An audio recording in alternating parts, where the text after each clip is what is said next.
स्वागत आहे। तर आज आपण बनवणार आहोत छान असे सोया चंक्स। तर त्यासाठी मी हे बघा एवढे सोयाबीन घेतलेले आहेत, यांना आपल्याला गरम पाण्यात छान वाफवून घ्यायचे। तर मी यांना गरम पाण्यात वाफवून घेते।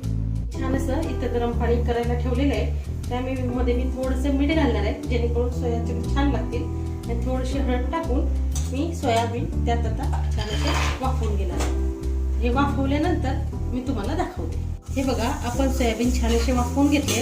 आता आपण त्यातलं पाणी काढून घेऊया आणि यात मसाले टाकून त्यांना फ्राय करूया। हे बघा सोयाबीन छान वाफवून त्यातलं आपण पाणी काढून घेतलेलं आहे। असे छान असे सोयाबीन वाफवून घ्यायचे। त्यामध्ये 2 चमचे बेसन पीठ, 2 चमचे कॉर्नफ्लॉवर, 1 वाटी दही आणि आपले रेग्युलर मसाले ऍड करायचे आहेत। तर मी आता ते ऍड करते। हे बघा मी बेसन पीठ, कॉर्नफ्लॉवर आणि दही टाकलेलं आहे। त्यात मी आता थोडंसं मीठ टाकणार आहे। आपण सुरुवातीला मीठ घातलंय त्यामुळे मीठ कमी घालायचंय। थोडासा चाट मसाला 1 चमचा, 1 चमचा तिखट आणि थोडीशी हळद आणि तुम्हाला आवडत असल्यास गरम मसाला। सर्व मसाले छान असे आपल्याला आता एकजीव मिक्स करून घ्यायचे आहेत आणि 10 मिनिटं याला झाकून ठेवायचे। सर्व मसाले मिक्स करून आपण 10 मिनिटं छान असं रेस्ट करू दिले। आता मसाले सोयाबीन मध्ये छान असे मिक्स झाले। तर आता आपण हे छान यांना तळून घेऊया।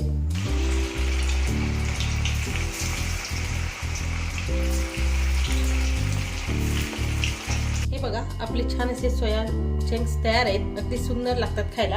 त्यावर आपण छान अशा तळलेल्या मिरच्या, कढीपत्ता तळून घ्यायचा छान, कढीपत्ता आणि थोडीशी कोबी आणि त्यामध्ये घालायचं आपल्याला छान अशा तळलेला लसूण। लसूणमुळे टेस्ट छान लागते। हे बघा असं छान असं आपला अगदी सोयाबीनचा छान असा मस्त नाश्ता तयार आहे। तर असं सोयाबीन चंक्स नक्की बनवा, खा, एन्जॉय करा आणि माझ्या चॅनलला लाईक, शेअर, सबस्क्राईब करायला विसरू नका। Thank you so much, bye.